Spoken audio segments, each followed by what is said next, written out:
Hello everyone எல்லாரும் எப்படி இருக்கீங்க? நிறைய பேர் நம்ம சேனல் வந்து சப்ஸ்கிரைப் பண்ண வீடியோ பார்த்துட்டு இருக்கீங்க. ஸோ சப்ஸ்கிரைப் பண்ணாதவங்கலாம் மறக்காம சப்ஸ்கிரைப் பண்ணுங்க. இந்த வீடியோ ஒரு அவேர்னஸ் வீடியோவா தான் இருக்க போகுது.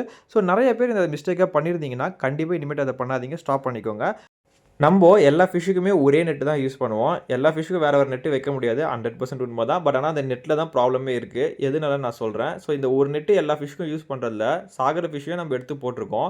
புதுசா வாங்கிட்டு வர ஃபிஷ்ஷையும் கடையிலேருந்து வரும்போது அத தான் யூஸ் பண்ணுவோம். இந்த ஃபிஷ் பார்த்தீங்கன்னா, ட்ராப்ஸி டிசீஸ்ல செத்துருக்கு. இப்ப இந்த பீட்டா பார்த்தீங்கன்னா, இறந்து போய் தண்ணி எவ்வளோ அழுக்கா இருக்கு பார்த்தீங்களா? ஸோ இந்த நெட்ட இதில முங்கி தான் நம்ம அந்த மீனையே எடுத்து தூக்கி போடுவோம்.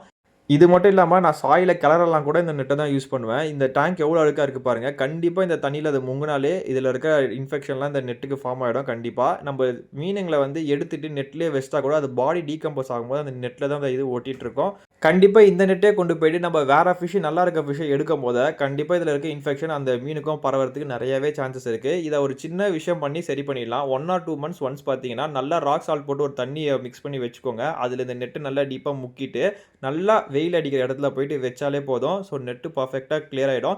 ஃபிஷ்ஷுங்கலாம் சாகும்போது அத நெட்ல யூஸ் பண்ணி தூக்கி போட்ட அப்புறம் கூட இந்த ஸ்டெப்ப ஃபாலோ பண்றது ரொம்ப பெட்டரான ஆப்ஷனா இருக்கும். இந்த வீடியோ உங்களுக்கு யூஸ்ஃபுல்லா தெரிஞ்சுச்சுன்னா, மீன் வளர்க்குற ஃப்ரெண்ட்ஸுக்கும் ஷேர் பண்ணி விடுங்க. Thank you guys.